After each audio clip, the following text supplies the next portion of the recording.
ഇഷ്ടപ്പെട്ടില്ല. എനിക്ക് തോന്നുന്നു സ്ഥാനാർത്ഥി ആവണമെന്നുണ്ടെങ്കിൽ ഇതിനൊരു ടെസ്റ്റ് പരീക്ഷയുണ്ട്. അതായത് ബുദ്ധിപരമായിട്ട് ഏറ്റവും കൂടുതൽ മണ്ടത്തരങ്ങൾ പറയുന്ന ആരാ, അവർക്കാണ് ഈ BJP സീറ്റ് കൊടുക്കുകയുള്ളൂ. ഇത് ഇംഗ്ലീഷ് മീഡിയം സ്കൂള്, ഗവൺമെന്റിൽ ഇംഗ്ലീഷ് മീഡിയം സ്കൂള് കൊണ്ടുവരുമെന്ന്, ഇത് കൊണ്ടുവന്ന സാധനം എനിക്കത് ഇപ്പോഴും മനസ്സിലാവുന്നില്ല. കാര്യം അപ്പോൾ നമസ്കാരം, നമ്മൾക്ക് വന്നത് വേറെ ഒന്നുമല്ല, BJPയുടെ ഏറ്റവും പ്രായം കുറഞ്ഞ സ്ഥാനാർത്ഥി ആതിര. ആ കുട്ടി പറഞ്ഞത്, നിങ്ങൾ ഇവിടെ നോക്കണ്ട, നിങ്ങൾ BJP ഭരിക്കുന്ന സംസ്ഥാനത്ത് പോയി നോക്കിയാൽ മതി, അവിടുത്തെ വികസനം കാണാൻ. പിന്നെ പറഞ്ഞു, നിങ്ങൾ അങ്ങോട്ട് പോകേണ്ട ആവശ്യമില്ല, നിങ്ങൾ നെറ്റിലടിച്ചു നോക്കിയാൽ മതിയെന്ന്. ഇതിനെന്താ പറയാ, നെറ്റിലടിച്ചു നോക്കിയാലും പോയി നോക്കിയാലും അവിടുത്തെ വികസനം അവിടുത്തെ പോലെ കൊണ്ടുവരാനാണെങ്കിൽ നമ്മളിപ്പോൾ 2026 നിൽക്കുന്നത്, നമ്മൾ 1970 പോയിട്ട് വരും. BJP ഭരിക്കുന്ന സംസ്ഥാനങ്ങളിൽ പിന്നെ അവിടെ പൈസ ഉള്ളവർക്ക് പൈസ ഉണ്ട്, സ്വാഭാവികമായിട്ട് അവർ ബിസിനസ് ഡെവലപ്പ് ചെയ്യുന്ന അതിനൊക്കെ രാഷ്ട്രീയപരമായിട്ടൊക്കെ എവരിങ് ഓക്കെ. ഇവർ പട്ടിണിയുടെ കാര്യങ്ങളാണ് കൂടുതൽ സംസാരിക്കുന്നത്. പട്ടിണി അതാണ്, തേങ്ങയാണ്, മാങ്ങയാണ്, പട്ടിണിയെക്കുറിച്ച്. അപ്പോൾ BJP പറയുന്ന സംസ്ഥാനത്ത് പോയി കഴിഞ്ഞാൽ അവസ്ഥ എന്താണെന്ന് ചോദിച്ചാൽ, നമ്മൾ 1960, 70 കാലഘട്ടത്തിലൊക്കെ കാളവണ്ടി സെറ്റപ്പ് കാര്യങ്ങളും ഒക്കെ ആ ഒരു സിസ്റ്റത്തിലേക്കാണ് അവർ നിൽക്കുന്നത്. അപ്പം ഇവർ പറയുന്നത് നമ്മൾ അങ്ങോട്ട് പോകാനാണ് ഈ സ്ഥാനാർത്ഥികൾ പറയുന്നത്. പിന്നെ ഇത്രയൊക്കെ വിവരം എനിക്ക് തോന്നുന്നു, എനിക്ക് കുറെ സുഹൃത്തുക്കൾ BJP സുഹൃത്തുക്കളൊക്കെ ഉണ്ട്. അപ്പോൾ അവരുടെ വായിൽ നിന്ന് ഞാൻ ഇങ്ങനത്തെ മണ്ടത്തരങ്ങൾ കേട്ടിട്ടില്ല. എനിക്ക് തോന്നുന്നു സ്ഥാനാർത്ഥി ആവണമെന്നുണ്ടെങ്കിൽ ഇതിനൊരു ടെസ്റ്റ് പരീക്ഷയുണ്ട്. അതായത് ബുദ്ധിപരമായിട്ട് ഏറ്റവും കൂടുതൽ മണ്ടത്തരങ്ങൾ പറയുന്ന ആരാ, അവർക്കാണ് ഈ BJP സീറ്റ് കൊടുക്കുകയുള്ളൂ. ഇപ്പൊ അഞ്ജലി നായർ സിനിമാ താരമായിട്ടൊക്കെ നിന്നപ്പോൾ വലിയ കുഴപ്പമൊന്നും, ദൃശ്യം 2-നകത്തൊക്കെ നല്ല രീതിയിൽ പെർഫോം ചെയ്യുന്നതാണ്. പക്ഷെ അവർ പറഞ്ഞു, ഇത് ഇംഗ്ലീഷ് മീഡിയം സ്കൂള്, ഗവൺമെന്റിൽ ഇംഗ്ലീഷ് മീഡിയം സ്കൂള് കൊണ്ടുവരുമെന്ന്. ഇത് കൊണ്ടുവന്ന സാധനം എനിക്കത് ഇപ്പോഴും മനസ്സിലാവുന്നില്ല. കാര്യം ഞാനൊക്കെ പഠിക്കുന്ന ടൈമിൽ ഇംഗ്ലീഷ് മീഡിയം അവിടെ ഉണ്ട്. ഇനി എങ്ങനെ കൊണ്ടുവരാൻ ഇവർ ഉദ്ദേശിച്ചാണോ? എനിക്ക് തോന്നുന്നു ആരാണ്ടൊക്കെ പറഞ്ഞ് പറ്റിച്ച. ഞാൻ ഈ പറഞ്ഞ പോലെ വിവരമില്ലായ്മ ഉണ്ടെങ്കിൽ മാത്രമേ ഇതിനകത്ത് ആവാൻ പറ്റുള്ളൂ, അല്ലെങ്കിൽ എല്ലാവരും അറിയണം. അപ്പം നിങ്ങൾ എനിക്ക് വോട്ട് ചെയ്യുന്നത് ഭീഷണിപ്പെടുത്തുന്ന വെച്ചാൽ ഒരു തമ്പ്രാണി ഒരു സെറ്റപ്പാണ്. അതാണ് അഞ്ജലി നായർ. പിന്നെ ആതിര പറഞ്ഞല്ലോ. പിന്നെ അതിന് വേറെ കാര്യം കൂടി പറഞ്ഞു, UPA 2008 മുതൽ 2016 വരെ കേന്ദ്ര സർക്കാരും ഈ കമ്പനിയോടെ ചേർന്നിട്ട് ഉണ്ടാക്കിയെടുത്തിയാണ് 2016 റിലീസാവുന്നത്. അതാണ് സത്യാവസ്ഥ. അല്ലാതെ കേന്ദ്ര സർക്കാർ കൊണ്ടുവന്നതാണ് അവരും പറയും. BJPയുടെ പിന്നെ ഉന്നത ടീമുകൾ പോലും പറഞ്ഞിട്ടില്ല ഇത് അവരായിട്ട് കൊണ്ടുവന്നതാണ്. കാര്യം മൻമോഹൻ സിംഗിന്റെ സർക്കാരിന്റെ ടൈമിൽ 2008 മുതൽ കൊണ്ടുവന്നതാണ് UPA. അത് ചാലുവാക്കി 2016 സുരക്ഷാ വിഷയം. അതേപോലെ തന്നെ മറ്റു രാജ്യങ്ങൾ അവരവരുടെ രാജ്യത്തിന്റെ സുരക്ഷ വെച്ചിട്ട് അവർ UPA ഒക്കെ ചെയ്യുന്നുണ്ടോ? അപ്പം UPA പോലത്തെ പല കാര്യം ചെയ്യുന്നുണ്ട്. അതേപോലെ നമ്മൾ സ്വന്തമായിട്ട് കൊണ്ടുവരുന്നതാണ് ഈ സാധനങ്ങളൊക്കെ.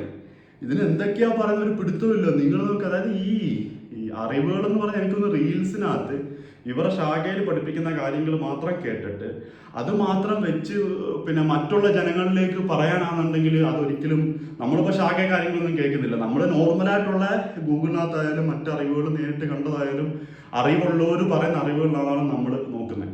അല്ലാതെ ഒരിക്കലും അവരുടെ സംഘടന പറയുന്ന അറിവുകളായിട്ട് കൊണ്ടുവന്നു കഴിഞ്ഞാൽ അവരൊന്നുമില്ല. പിന്നെ അവരെന്തെങ്കിലും പ്രശ്നം ഉണ്ടെങ്കിൽ ഉടനെ നിങ്ങൾ പാകിസ്ഥാൻ എന്ന് പറയുന്ന സാധനം ഇവരുടെ ആവുമെന്ന് എനിക്കറിയത്തില്ല. ഇവരുടെ ആയതുകൊണ്ടായിരിക്കും ഇവരുടെ ധൈര്യത്തെ പറയുന്നത് അങ്ങോട്ട് പോകും. ഇതെന്ന് പറഞ്ഞാൽ ഇതൊരു വിവരമില്ലായ്മ ഒരു അലങ്കാരമായിട്ട് കൊണ്ടു കിടക്കുന്നത് നിർത്തും നല്ലതാണ്. ഇപ്പം എനിക്കിനി അടുത്ത കുണ്ട്ര സ്ഥാനാർത്ഥി റോബിൻ രാധാകൃഷ്ണൻ അടുത്ത് പറയാനുള്ളത്, അവിടെ പട്ടിണി മാറ്റുമെന്ന്. അവിടെ പട്ടിണി ഉണ്ടെന്ന് എടുത്ത് ആരെങ്കിലും എന്തെങ്കിലും പറഞ്ഞാൽ, ഈ റോബിൻ്റെ അടുത്ത് ആരെങ്കിലും പറഞ്ഞാൽ അവൻ ഇപ്പോഴത്തെ പട്ടിണി ഉണ്ടെന്ന് പറഞ്ഞില്ല. അപ്പം നിങ്ങളൊക്കെ ഇത് എന്തോ ഭാവിച്ചിട്ട് അറിയത്തില്ല. മോനെ, ഇന്ന് കേരളത്തിൽ പട്ടിണി എന്ന് പറഞ്ഞ സാധനം ഇന്ന് കേരളത്തിലില്ല. അഥവാ ഉണ്ടെങ്കിൽ ഇപ്പം എക്സാമ്പിൾ ഞാനിപ്പോൾ പട്ടിണിയാണെന്നുണ്ടെങ്കിൽ എനിക്കൊരു ആത്മാഭിമാനം ഉള്ളതുകൊണ്ട് ഞാൻ ആരടുത്തും പറയത്തില്ല. പക്ഷെ ഞാൻ ആരോടെങ്കിലും എൻ്റെ ഒന്നുമില്ല എന്ന് ഞാൻ പറയുകയാണെങ്കിൽ അവരൊക്കെ ഇപ്പം നമ്മളെ സഹായിക്കും. ആ രീതിയിലുള്ള ജനങ്ങളാണ് ഇന്ന് കേരളത്തിലുള്ളത്. അപ്പം നീ പട്ടിണി മാറ്റാൻ നീ കേരളത്തിലല്ല നിൽക്കേണ്ടത്. കേരളത്തിൽ അങ്ങനെ സംഭവമില്ല. അങ്ങനെയുള്ള സംഭവം ഉണ്ടെങ്കിൽ ആരോടെങ്കിലും 10 വീടിൻ്റെ അടുത്ത് പറഞ്ഞു കഴിഞ്ഞാൽ അവർ അങ്ങനെ സംഭവമില്ല. പക്ഷെ അവർ ആത്മാഭിമാനം കൊണ്ട് കൊണ്ടുനടക്കുന്നത് നമുക്ക് അറിയത്തില്ല. അതെല്ലാവർക്കും ആത്മാഭിമാനമുണ്ട്. നീ പട്ടിണിയുള്ള ഒരാളെ നീ കാണിച്ചു തന്നാൽ നീ ഉപകാരമാണെന്ന് ഓക്കെ, അത് വേറൊരു കാര്യം. ഇനി നീ പട്ടിണിക്കായിട്ട് കൂടുതലുണ്ടെങ്കിൽ നീ ഇവിടെ വരണ്ട. നീ ഗുജറാത്തിലും പല സ്ഥലങ്ങളും BJP ഭരിക്കുന്ന സംസ്ഥാനങ്ങളിൽ പോയി കഴിഞ്ഞാൽ പട്ടിണിയായിട്ടുള്ള കിടക്കുന്ന ആൾക്കാരെയൊക്കെ ലൈവായിട്ട് അവർക്ക് എന്ത് കിട്ടിയാലും മതി എന്നുള്ള ലൈവായിട്ടുള്ള ആൾക്കാരൊക്കെ ഒരുപാട് ഒരുപാട് കാണാൻ പറ്റും. അതുകൊണ്ട് ഈ കേരളത്തിന്റെ പട്ടിണിയുടെ കാര്യം റോബിൻ പറയണ്ട. പിന്നെ അഖിൽമാരാർ ഇവിടെ വന്ന് സംസാരിക്കുന്നതൊക്കെ എല്ലാവർക്കും അറിയാം. ഇന്ന് പറഞ്ഞ നാളെ മറന്നു പോകും. ആരെങ്കിലുമൊക്കെ റെക്കോർഡ് ചെയ്ത് വെച്ചിട്ട് കാണിക്കാൻ പറയും, അപ്പം ഞാൻ വെളിവില്ലാതെ പറഞ്ഞു കളയും. അല്ലെങ്കിൽ ഈ കൊണ്ട് കൊടുക്കുന്നവർ തന്തയ്ക്ക് വിളിച്ചു കളയും. ഇതൊക്കെയാണ് അഖിൽമാരാറിന്റെ ഒരു സ്റ്റൈൽ. ഇപ്പൊ ആ സ്റ്റൈലിലേക്കൊന്നും കടന്നില്ല. ഇനിയിപ്പോ ഈ കുറച്ചൊരു 4-5 സ്ഥാനാർത്ഥിയുടെ ബിജെപിയുടെ പ്രചരണം മാത്രമേ റീൽസിനകത്ത് ഞാൻ തൊടുപ്പ് ഇങ്ങനെ വന്നിട്ടുണ്ട്. മൊത്തം മണ്ടത്തരങ്ങൾ എടുത്തു വെച്ചങ്ങ് ട്രോളുവാണ് ആൾക്കാർ. കാരണം മറ്റുള്ള സ്ഥാനാർത്ഥി ഇപ്പം പിന്നെ കോൺഗ്രസ് ആവട്ടെ, പിന്നെ കമ്മ്യൂണിസ്റ്റ് ആവട്ടെ, ഇവർക്കൊന്നും ഒരു പ്രശ്നമില്ല. അവരൊക്കെ പറയുന്ന വർത്തമാനങ്ങൾ കറക്റ്റായിട്ട് പിന്നെ ആലോചിച്ചും ചിന്തിച്ചിട്ടും അവർക്ക് അറിയാവുന്ന, അവർക്ക് അതിനായിട്ടുള്ള കഴിവുണ്ടെന്ന് തന്നെ നമുക്ക് വിശ്വസിക്കാം. പക്ഷെ ഇതൊന്നും എനിക്ക് തോന്നുന്നു BJPയിലും കഴിവുള്ള ആൾക്കാരുണ്ട്. അതുകൂടെ ഞാൻ പറയുന്നുണ്ട്, കഴിവുള്ള ആൾക്കാരുണ്ട്. അതെങ്ങനെയാണെന്ന് ചോദിച്ചാൽ, ഇപ്പം സന്ദീപ് വാര്യർ ഒരു ടൈമിൽ ഇപ്പോൾ കോൺഗ്രസിന് വേണ്ടി മത്സരിച്ച് BJPയാണ്. അന്ന് അയാൾ കുറച്ച് കാര്യങ്ങൾ പറയുന്നതിനകത്ത് കുറച്ച് ഗൗരവമുള്ളായിരുന്നു. അപ്പോൾ അതേപോലെ നേതാക്കന്മാർ BJPയിലുണ്ട്. അവർക്ക് സത്യങ്ങൾ മനസ്സിലാകുമ്പോൾ അവർ മറ്റ് രാഷ്ട്രീയ പാർട്ടിയിലേക്ക്, കോൺഗ്രസിലേക്കോ പിന്നെ കമ്മ്യൂണിസ്റ്റിലേക്കോ അവരൊക്കെ പോകും. അവർ സത്യങ്ങൾ അറിയാം. അപ്പോൾ അത്രയും കഴിവുള്ള ആൾക്കാരെ ഇവർക്ക് വേണ്ട. മനസ്സിലായി? കഴിവുള്ള ടീമുള്ള ആർക്കും വേണ്ട. ഇപ്പോൾ കഴിവില്ല, മണ്ടത്തരങ്ങളാ ഇപ്പോൾ പറയുന്നുണ്ടെങ്കിൽ അവരെ BJPക്കാർ എന്തായാലും എടുത്തിരിക്കും. അപ്പോൾ ഇത് എന്താണെന്ന് ചോദിച്ചാൽ, ഇപ്പോൾ ഇലക്ഷൻ ആകുമ്പോൾ ഈ തോറ്റ് കഴിയുമ്പോൾ പിന്നെ ഇത് പറയില്ല, നിങ്ങൾ കാലിട്ട് വാരി കൈയിട്ട് വാരി. ഇനി അഞ്ജലി നാലിപ്പം വേറെ സംഭവം കൊണ്ട് പറഞ്ഞ് ഇപ്പോൾ വോട്ട് ലിസ്റ്റിനകത്ത് അഞ്ജലി AVയോ അങ്ങോട്ട് സ്പെല്ലിങ് മാറി കിടക്കുന്നത്.